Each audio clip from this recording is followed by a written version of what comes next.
تا حالا شده توی رابطه همه چیز در ظاهر خوب باشه اما ته دلت سنگین باشه؟ نه دعوایی هست نه بی احترامی واضح، اما یه حس نامرئی بهت میگه دیگه خودت نیستی.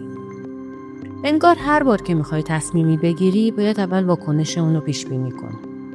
اگه مدام داری روی لبه تیغ راه میری که طرف مقابلت ناراحت نشه، باید بگم تو وسط یه بازی قدرت هستی. امروز بر اساس فصل 3 کتاب زنان زیرک میخوام دست این بازی‌های روانی رو برات رو کنم و از اون مهمتر بهت یاد بدم چطور با سکوت استراتژیک ورق رو به نفع خودت برگردونی. پس تا آخر این ویدیو با من باش، چون میخوام تکنیکی رو بگم که کنترل از اون میگیره و دوباره به تو برمیگردونه. شناسایی بازی‌های قدرت. شریارگو توی فصل 3 یه حرف طلایی داره. میگه بازی قدرت یعنی کسی بخواد با کنترل، سرزنش یا حتی سکوت روی رفتار تو تاثیر بذاره. نکته اینجاست، این بازی‌ها همیشه با داد و بیداد و دعوا نیستن.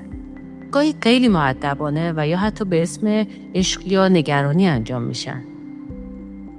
بیا 3 تا از رایج‌تریناشون رو با هم دیگه کالبد شکافی کنیم. قهرای بدون توضیح. طرف مقابل یهو میره تو لک تا تو رو به مرز جنون و معذرت خواهی بکشونه. سرد شدن ناگهانی. دقیقاً وقتی همه چی خوبه عقب میکشه تا تو بترسی و بیشتر بهش بچسبی. ایجاد حس گناه با جمله‌هایی مثل اگه واقعاً برات مهم بودم امشب پیشم میموندی، در حالی که میدونه تو کار داری. زن زیرک اینجاست که موج بازی رو میگیره. اون قبل از این که دست و پاشو گم بکنه از خودش میپرسه این رفتار از یه ناراحتی واقعیه یا یه قلاب برای واکنش گرفتن از منه؟ اگه تومس تو نباید اونو باز بگیری. تله واکنش سریع. بزرگترین اجتماع ما زنات چیه؟ بیش فعالی عاطفی داریم. یعنی وقتی اون سرد میشه ما 10 برابر گرم میشیم. پیام میدیم، زنگ میزنیم، دنبال توضیح میگردیم. اما بیا از زاویه علمی بهش نگاه کنی. میدونی چرا این کارو میکنی؟ چون وقتی اون سرد میشه مغز تو وارد فاز ترس از دست دادن میشه. توی این حالت سطح دوپامین مغز یهو نوسان میکنه و تو رو تشنه پاداش یعنی توجه اون آدم میکنه. تو میدوی دنبالش تا فقط اون اضطراب لعنتی رو ساکت بکنی. اما شریارگو میگه وقتی برای نگه داشتن کسی میدوی اون آدم ناخودآگاه عقب نشینی میکنه. چرا؟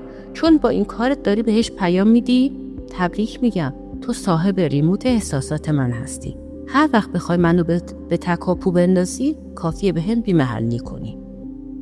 زن زیرک این سوخت رو قطع میکنه. اون میدونه که واکنش عصبی یعنی باخت. استراتژی ایستادن محکم. حالا بریم سراغ راهکار. زن زیرک وقتی با بازی قدرت روبرو میشه چی کار میکنه؟ اون نه میجنگه نه فرار میکنه. فقط سر جای خودش میسته. یعنی داد نمیزنه. توضیح اضافه نمیده و از همه مهمتر خودش رو اثبات نمیکنه. بیا یه مثال بزنیم. فرض کن اون آدم بدون دلیل سرد شده. واکنش معمولی چیه؟ میگیم چیزی شده از دست من ناراحتی بیا حرف بزن. واکنش زن زیرک چیه؟ اون با آرامش تمام به زندگی خودش ادامه میده.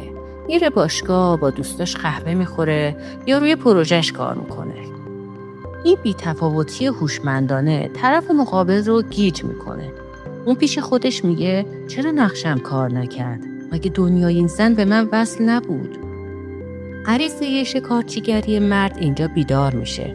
وقتی میبینه تو با سرد شدنش فرو نریختی، احترامش به تو چند برابر میشه و اینجاست که جذابیت دوباره برمیگرده. تکنیک نگفتن حرفه‌ای. رسیدیم به حساس ترین بخش فصل 3. قدرت کلمه نه. شریارگو میگه توضیح زیاد بوی ضعف و ترس میده. بیشتر زنها وقتی میخوان نه بگن یه تومار عذرخواهی پشتش میارن تا طرف ناراحت نشه. مثلا ببخشید من واقعا دلم میخواست بیام ولی آخه مامانم تنهاست و باید براش دارو بخرم و زن زیرک چطوری میگه؟ خیلی کوتاه و محترمانه. امروز برای مقدور نیست، بمونه برای یه وقت دیگه.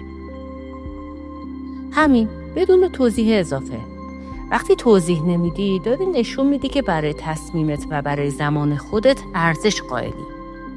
این یعنی تو قابل کنترل نیستی و آدم‌ها همیشه به کسی که مرز داره و قابل کنترل نیست بیشتر احترام میذارن تا کسی که مدام سعی بکنه رازشون نگه داره.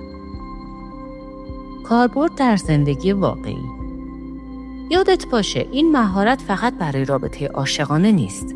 توی محیط کار وقتی همکارت میخواد کارش رو دوش تو بندازه، یا توی خانواده وقتی کسی میخواد با کنایه مجبورت بکنه که طبق میلش رفتار بکنی، زن زیرک اونجاست که مرزهاش رو شفاف میکنه. اون میدونه که اقتدار یعنی انتخاب کردن، نه واکنش نشون دادن به رفتارهای بقیه. جمع‌بندی و اقدام نهایی. خلاصه فصل 3 کتاب اینه: بازی قدرت همیشه هست، اما تو مجبور نیستی بازیکن باشی. با آگاهی، با آرامش و با مرزهای شفاف، این تو هستی که تعیین میکنه دیگران چطوری باهات رفتار بکنن. اگه این ویدیو بهت کمک کرد، حتما لایکش کن تا زنهای بیشتر این آگاهی رو پیدا کنن. توی کامنت ها برام بنویس که کدوم یکی از این بازی های قدرت تا حالا بیشتر روی تو اجرا شده. من همشون رو میخونم. توی ویدیوی بعدی میریم سراغ فصل 4، جایی که یاد میگیریم چطور عنصر مطلوبیت رو همیشه زنده نگه داریم. حتما سابسکرایب کن که گمش نکنی تا ویدیوی بعدی مراقب ارزش‌های خودت باش.